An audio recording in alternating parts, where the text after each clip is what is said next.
Sorry, I forgot to put the recording. Yes. So I will stop the poll. So 63% answered yes, that they do have difficulties managing the classroom, and 37% answered no. So I will end this result, this one. Okay. So yes, when it comes to behavioral problem, the class would not be disrupted if there is no behavior problem. When the class is being disrupted and it's difficult for you to control the class, it's probably because of behavioral problems, whether it's coming from kids with autism or with kids without autism. So this is not directed towards kids with autism specifically. This is in general, as a classroom teacher, you can manage your classroom using this type of contingency. Okay.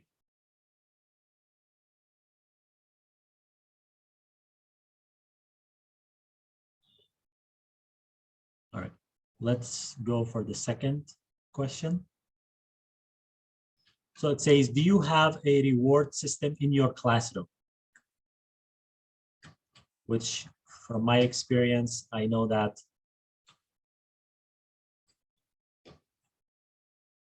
I don't want to say half, but I will say most teachers, they do.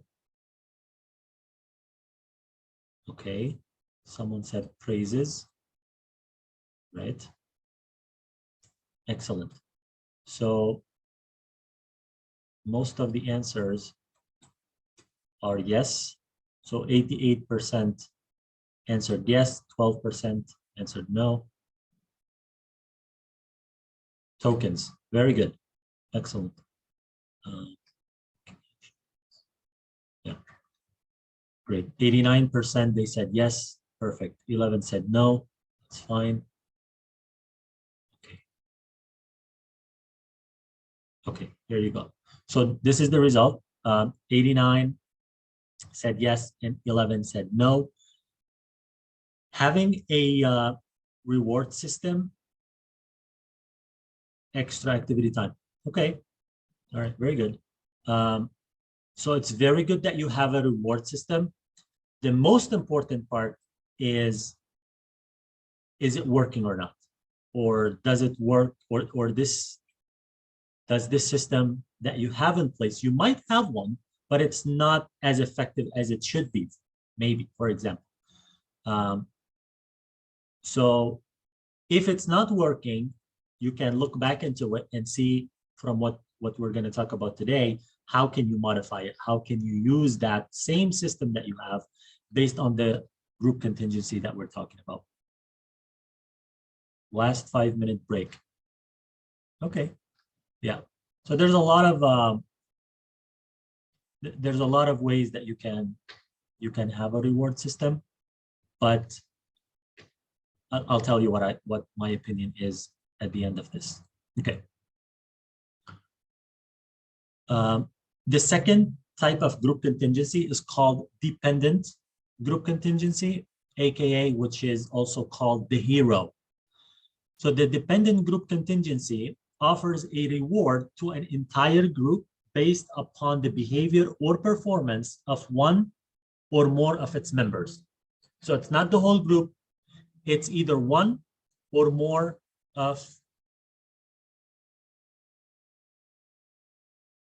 sorry, I'm still admitting people, so you might see me pause a little bit. Okay, so it's rewarding based on the performance of one or more of the member of the group. So if it's 5 people in the group, one of them or 3 of them met the criteria, the whole group will receive the reward. The advantages is it's individualized, it's less work for the teacher. Disadvantages, there's peer pressure and standout. So let's say 3 people or 2 people worked very hard and the other people didn't do anything. So that might create some problems for the people who did work hard, but they either got it or they didn't get it based on the criteria. So for example, If Lana remains in her seat for all of math class, the whole class will earn 10 minutes of iPad time at the end of the math class. If she doesn't meet the criterion, no one gets the reward. So you can see how this will affect as disadvantage. Other kids, if she doesn't sit in her seat for the whole duration of the class, guess what's going to happen? They will start pointing to her. They will start talking bad to her. They will say, because of you, we didn't get 10 minutes of iPad. I want 10 minutes of iPad. And then the problems will start. So these are the disadvantages of using this group. There's also a study that has been done for an 8-year-old boy who was highly disruptive at home. So for example, he was like setting fire up and he was destroying furniture. So it's not like very mild behavior. It's something very dangerous. So he earned good notes for non-destructive behavior at home.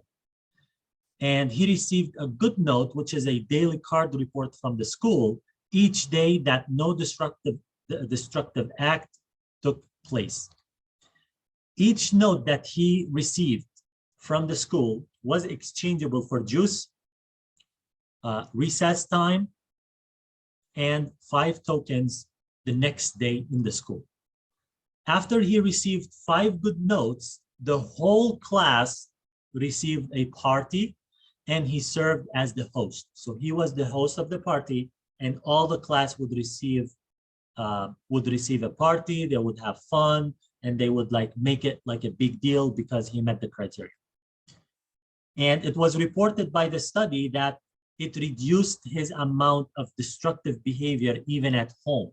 And that was the first study they did for the dependent group contingency that covered 2 settings, home and school. So using this method is very effective if you have a kid that's very disruptive in classroom. Let's say they don't raise their hand, or they like stand up and they just walk away, or they do something like that. So you can check and see what are the behaviors that are happening in the classroom, in your classroom, and then you can figure out which one is more suitable for you to see. How many kids do you have in your classroom that are engaging in such problem behaviors that are disruptive to you as a teacher and to the students that you are serving or that you are teaching? Free choice, chosen activity for 10 minutes. Okay. Great. Now, the last group contingency is called the independent. The independent group contingency provides rewards to the members of the group who meet a specified criterion. Meaning that if the group is 10 people, I met the criteria, I get the reward. Another person met the criteria, that person gets the reward. Okay. So peer influence is minimal. There is no peer influence here because I am working for my own criteria, for my own reward. So that's on me. It's independent work. Little risk of peer pressure. So there is no peer pressure for me to perform well or to not to perform. It can be combined with other reinforcement, and it fosters self-management. So if I want the reward, I will work for it. If I don't want the reward, maybe I don't care about that reward, I'm not going to do it. So if you have a kid or if you have a student that doesn't care about any reward that you do, would this independent group contingency be suitable for him? What do you think?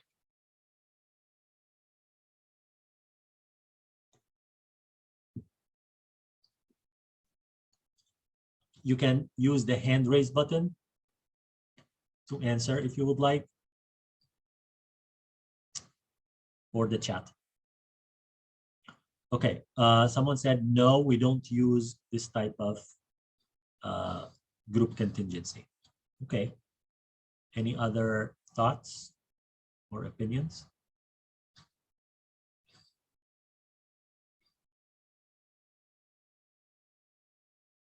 Okay, if you don't use this one, which one of the three that we discussed or we talked about do you think it's more suitable for this person, that he is highly disruptive in class, he doesn't let you teach well, or all the time you're giving him comments? Excuse me. Is it it's me, Danica. Yes, Tanika. Um is it only the reward? Because in my class we have since it's COVID, we have separated them into two bubbles, so like bubble A and bubble B. Yep. And however, anyone who is in disruptive in this group, they loses playtime. Is it only the reward, or is it still the same, the concept of this one? If they are being disruptive, sometimes they loses playtime, like they have 5 minute breaks from playtime.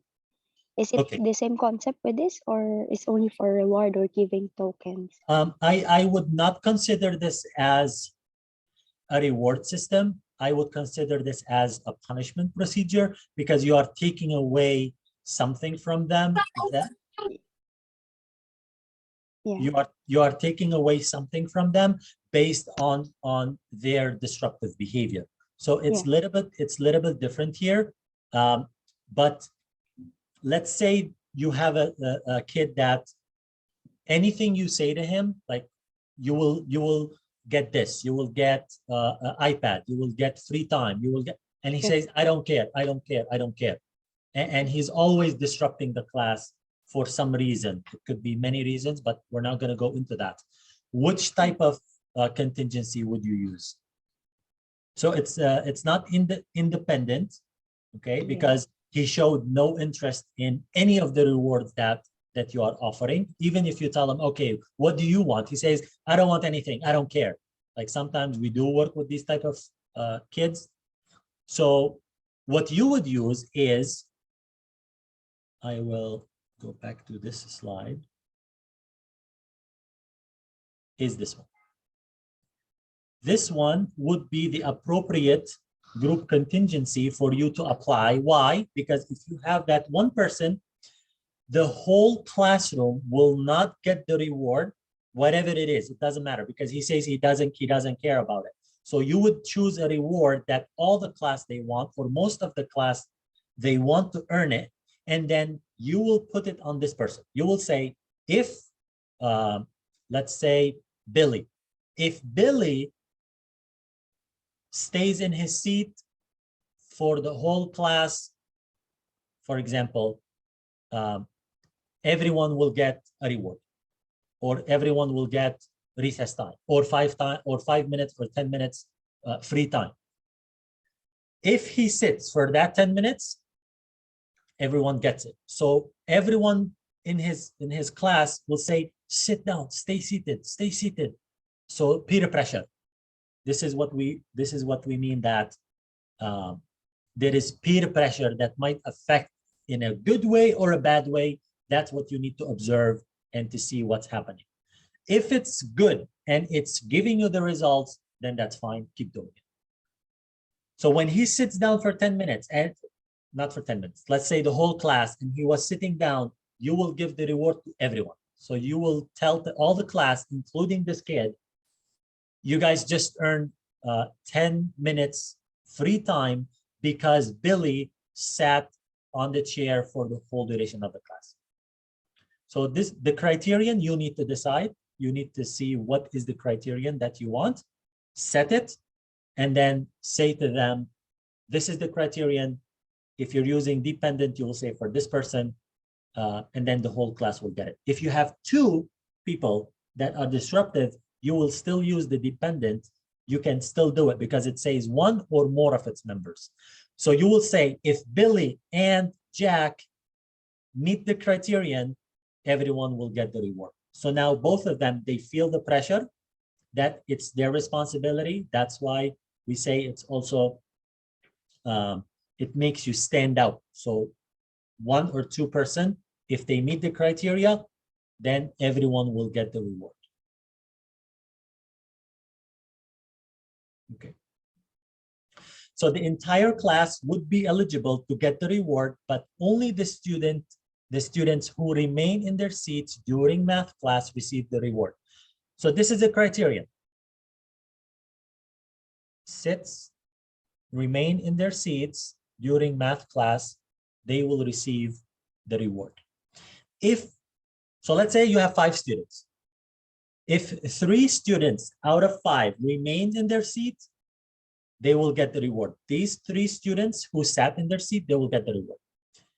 If the other 2 students, they did not remain in their seat,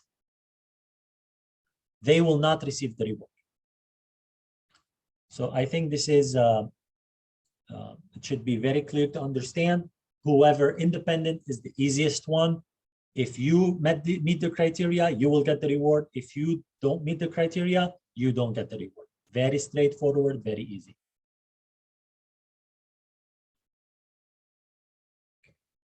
Any questions before we move on?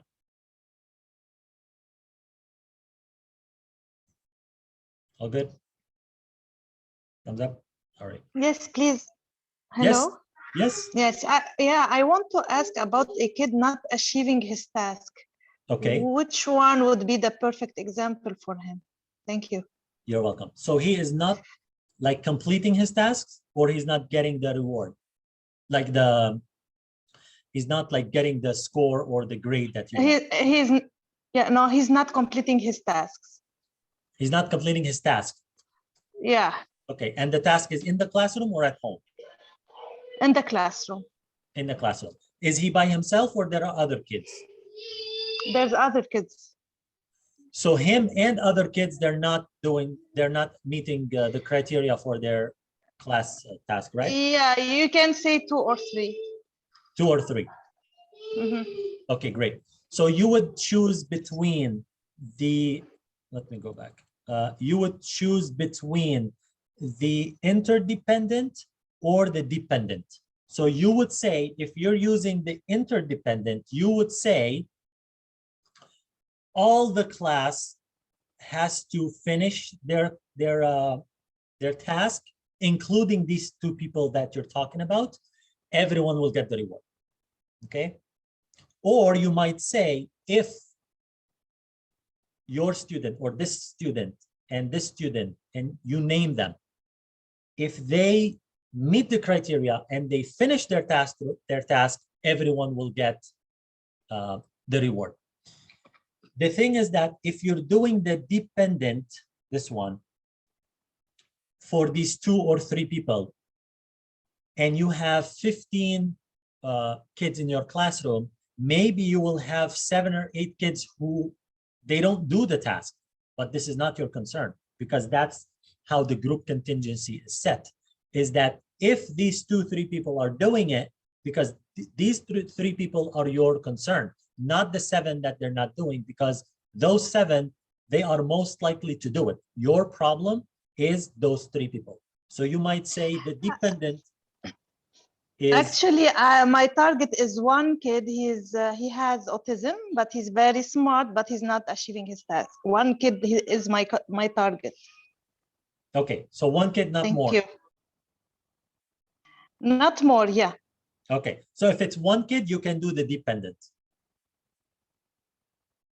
So you would say to that kid, in front of the whole class, if he understands, like you're saying, if he's smart, if he understands, you would say to the whole class, listen up, everyone. If you will name his name, if this person finishes his task, everyone will get something, and you will decide. Okay, and see how that goes. If that doesn't work, you can change into the interdependent, and you can try it out. Thank you. Was that helpful? Very good. Yeah, thank you. Okay, great. Thank you. Okay. So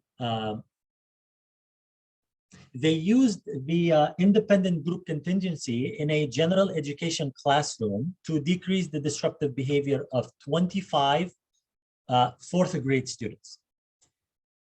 They took data on some disruptive behaviors such as like off-task behavior, calling out without permission, out of seat behavior. So they would just like stand up and like leave their seat.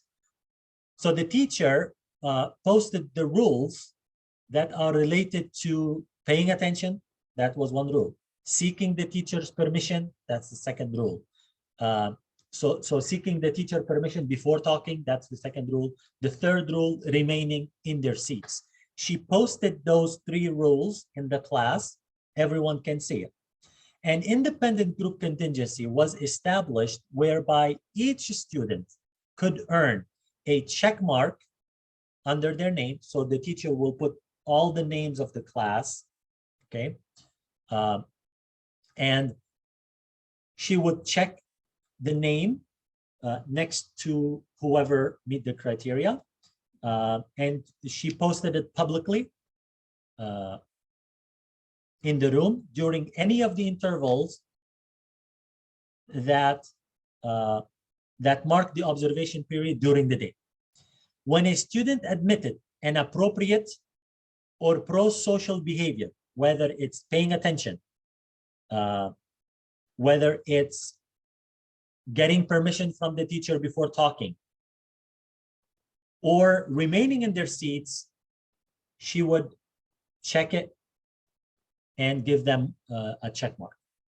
The criterion for earning a reward was increased from 4 to 6 check marks over 4 out of 5 days per week. So you will start at a minimum, and then you will start increasing gradually once you have the students meeting those criteria.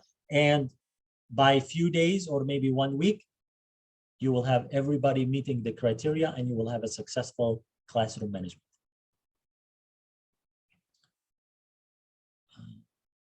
How will it be the peer pressure independent group? Okay. Good question. So in the dependent, the peer pressure is that let's say I am the person who is going to perform up to the criterion so that everyone gets the reward. The peer pressure is, you might tell me, Bahij, finish your work, do your task, do like this. Another person might say, do this work, finish it so we can get the reward. Another person will come, finish it, do this work, don't fail us. So that is the peer pressure.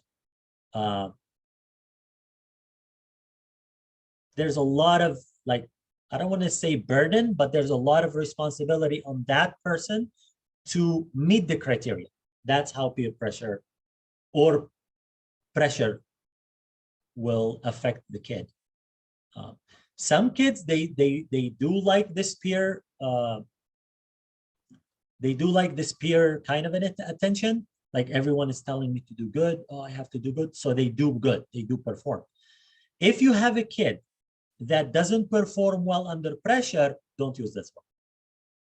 Otherwise, you are setting him up for failure from the beginning. Okay.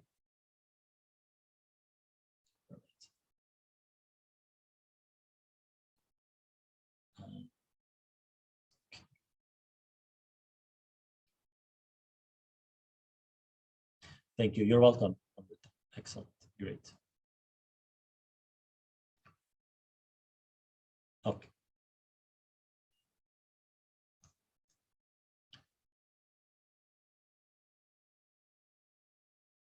How to implement? First, you need to select target behaviors to change. That is your first step. You don't do anything before you select your target behaviors. What do you want to see change? Is it out of seat behavior? Is it completing his homework or his class task?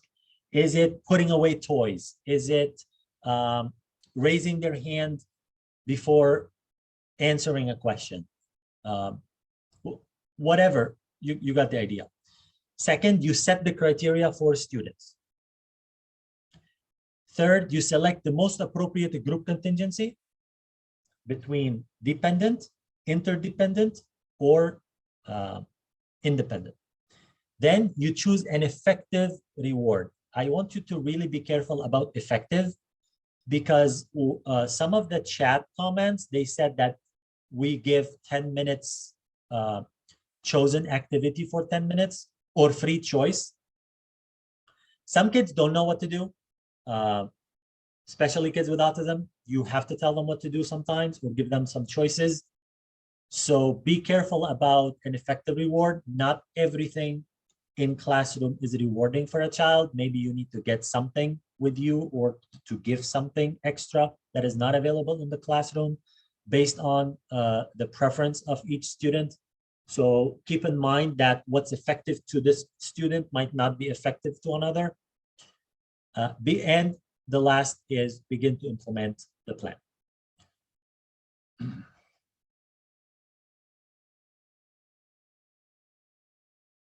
Okay. Selecting behaviors to change. Select the behaviors you want to see increase and behaviors you want to see decrease. So make two lists: behavior to increase, behavior to decrease. Specific positive classroom behaviors and positive student interactions. So those are two examples that I want to see increase. I want to see specific positive classroom behaviors: raising hand, sitting in seat, on-task behavior, completing homework or completing tasks, and positive student interaction. I want these students to interact between each other in a positive way, for example. Not swearing, not shouting at each other, not taking stuff from each other, okay? So those are the things that I want to see increase, which is positive interactions between students. You will list also the behaviors you want to see decrease. Specific challenging behaviors. One or more students are engaging. Maybe throwing items, throwing objects, maybe screaming, yelling. Maybe you have a kid when you're talking, he says, "Hey, miss, miss, miss." So interrupting you maybe sometimes. It depends on the behavior that you want to see decrease. So overall classroom rule breaking. I believe every teacher has rules in her classroom, if I'm not mistaken, which she should have to control that many number of students. Anything that break the rules that you have, put it under that category that you want to see decrease. Select goals for student to follow. Don't set goals that are very difficult to achieve. They are not reasonable and it's very hard to succeed in. Always put attainable goals, reasonable goals to ensure success. Once the kid feels or he gets in touch with the reinforcement or the reward, he will feel something good. And then he will want to do that again to get the reward. So you now just gave him success. Do that. Set attainable goals, set reasonable goals to achieve success. Then if you want, you can gradually increase or decrease the difficulty of your criteria that you put based on the student performance. If you see that he's performing well and he's meeting the criterion, increase it the next week. Let him work a little bit harder, but don't go from, let's say, perform 20%.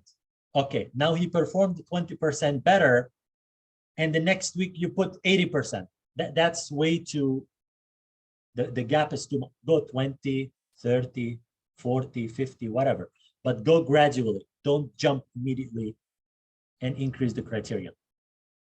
So for example, if you have 3 or more hand raises consistently across 3 lessons, you can then increase it to 4. Okay, so let's say you want a kid to consistently raise their hands so they can either answer a question or respond to you. Once they consistently do 3 times across lessons, then you can increase it now to 4 times. That's how you're going to get that person to get into the habit of raising their hand to answer rather than just blurring the question out, the answer. If you have 6 callouts, callout means I'm answering without permission. If you have 6 callouts or less consistently across the afternoon lessons, you can then decrease it to 4 or less. So everything is based on the criterion that you put and the criterion that you set for your students. Select the most appropriate group contingency. For the dependent, use it when focus is on one individual or a smaller group. Okay, so if you have that one person, just like I forgot the name, I think it was Yes. My student is Miguel. Exactly. Yeah. So Okay. if you have one individual that is not achieving whatever you want him to do, you can use the dependent group contingency, or a smaller group like 2 to 3 people.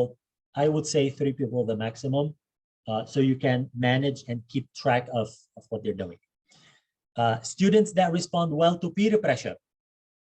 Again, this is what I said before. If you have someone who doesn't respond to peer pressure and they fail under pressure, don't use this, because there's a lot of peer pressure coming from other students where they will tell this particular person to reach the criteria. Do this, continue, we're going to get the reward. It's because of you, don't fail us. So all that is peer pressure. Independent use when tracking handing in work on time, or scoring a certain percentage on test. That is independent. That is up to the individual. Maybe you as a teacher, or maybe if you are a parent, you can say to your child, if you get 80% on your science test, for example, you're going to get this. So score a certain percentage on a test. Students who do not respond well to peer pressure.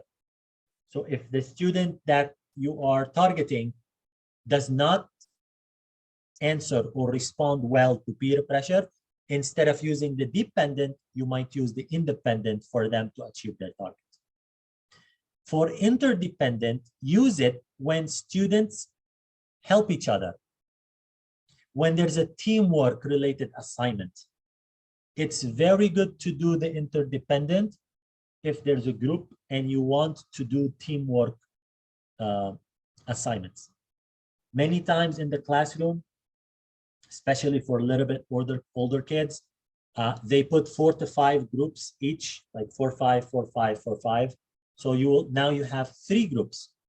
That group has to work together. So at the end of your session or your class, you might say, okay, this group got 50%, this group got 70%, this group got 80%. 80% met the criteria, 80% will get the reward. This is interdependent. Okay. Choose an effective reward. Keep the students involved in this process. Many times I see teachers, they say, I am the teacher. I will take the decision. I will do all of these things.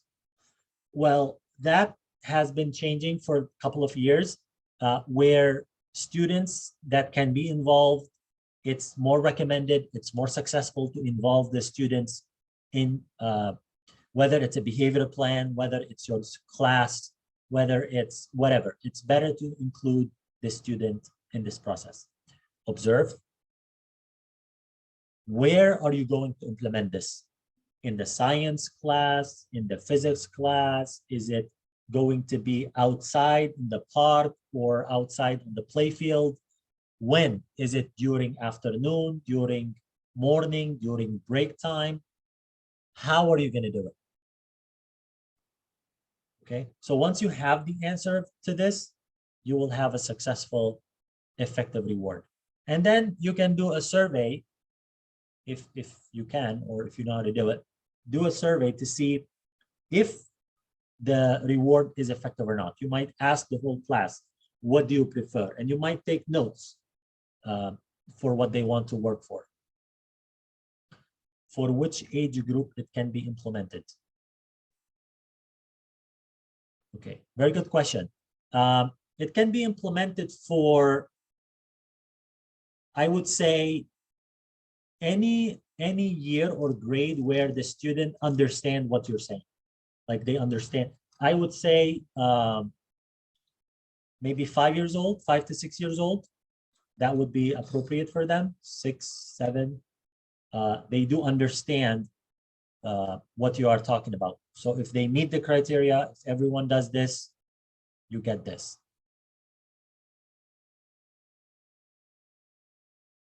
Okay. Begin to implement the plan, communicate the plan to your class. So if you find out that, or if you have a class that you know that if you communicate the plan, they're not going to understand, don't implement. I would say that's the answer. Create visual for students so they can monitor their progress. This is very important, and it's very effective, by the way. It's very effective when you post the progress for each student. Establish tracking method so you can find out who is performing well and who's not, who's going to receive the reward, who's not. So you have to be able to track this and not leave it up to your memory. Oh, did he get it last time? Did he get, oh no, I don't know. I don't remember. That is not going to be effective. If this is how you're going to do it, this is not going to work. 4, select time limit for group contingency. So you can start with short increments of time and then consistently follow through and, consistency and follow through, they are key. So be consistent, follow through with the plan that you have, and then you will have it successful. If it's not working, review the steps.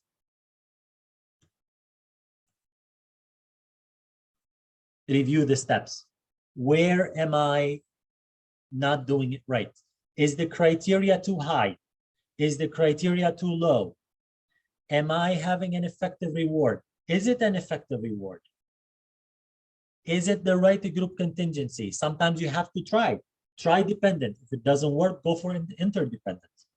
But the best thing is for you to do, observe. Observe what your kid likes or what your students, they like the most.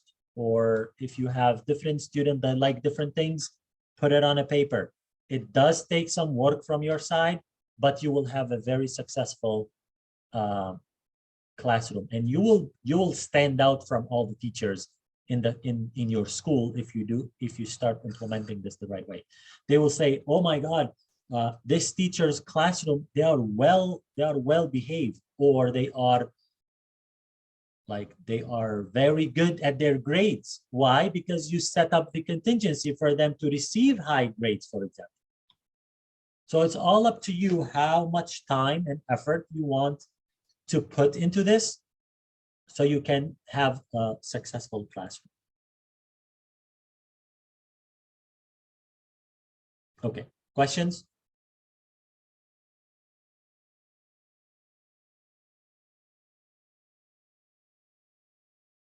All right, for the sake of time, I will just continue these couple of slides.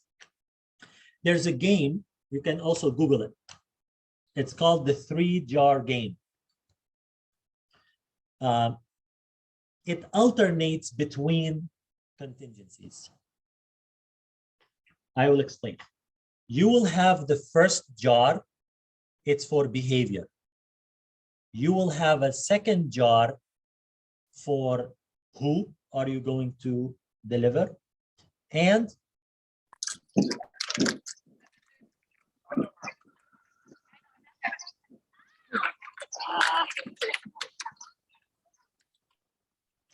and a jar for reward. So you will have 3 jars. You will take a piece of paper.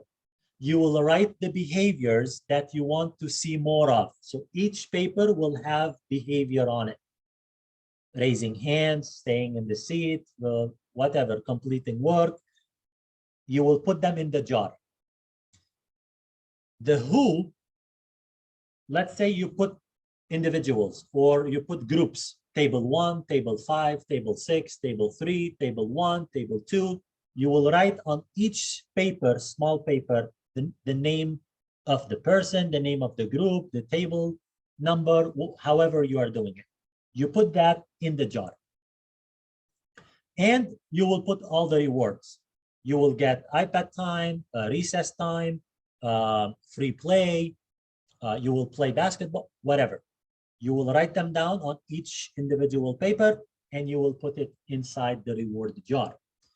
What you will do is you will mix the behavior jar and you will pick one paper. You will open that paper. What is there? That will be the behavior that you want to see more of. Then you go to the who jar. You mix the papers. You take out the paper. It says table number 3. So now table number 3 has to meet the criteria for the behavior that you chose from this jar. Okay. Once that table meets the criteria, they will get the reward that you're going to select from the reward jar. So that is a way of doing it, which I have seen being very effective. And this will alternate between the contingencies, whether it's dependent, independent, or independent, dependent, and interdependent.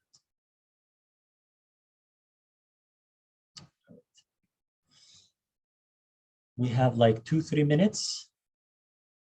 Actually, it's 4 minutes for any questions that you guys have. You can scan this barcode. It will take you to our website for autism intervention specialists. If you want to check our website and our center for what we do and how can we support the schools. What can be the reward? So the reward can be anything that you think your classroom might be interested in. So that might be, for example, iPad time. It might be a recess time. It might be free play, maybe sitting on a beanbag if you have a beanbag. It's up to your classroom, to your class, and you know your student the best. So you can choose whatever you think it's a reward for the students and they will like it. Or you might simply ask. You can ask the students, what do you guys like? What do you like? What do you like? So you can go like this. Maybe candy, chocolate, juice.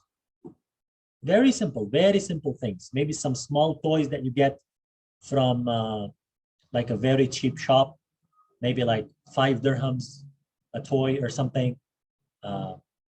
Something very simple, very easy.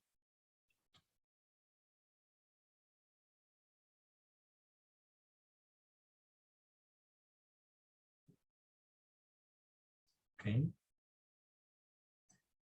Great idea. Children will always say what they really want. We just need that. Exactly. Thank you, Catherine, for that. Children usually, yes, they do say what they want and they do like to receive things. Doesn't matter what, they just like to receive things. So if you say you're going to earn, like you're going to get a reward or a surprise, oh, surprise. So I used to consult for a nursery back in the United States. It's not a nursery. It's like a after school program for kids. We had more than 50 kids, and I made a reward system for them based on this group contingency. And I bought like a big box of rewards, like maybe $1 each item. and I made it full, and I hid it back in the classroom, so nobody knew that what is in the box. I set up some criteria. Once these people or whatever the group contingency was, they met the criterion, I would call the names of these people. I would take them in the back. Other kids, they don't know what they're getting. They don't know what's in that box. So it made them, oh my God, what's in that box? I want to get things in that box. So they started meeting the criterion. And within 1 week, I had 50 people meeting the criterion for the targets that we were working on. So that's one way to do it. What could be a good reward at this time following protocol? Okay, so I think that's the same question. I believe I answered that question. The reward can vary between your kids, between the students that you have. How can we make an autistic child be friends with other? How can we make an autistic child be friends with other peer group?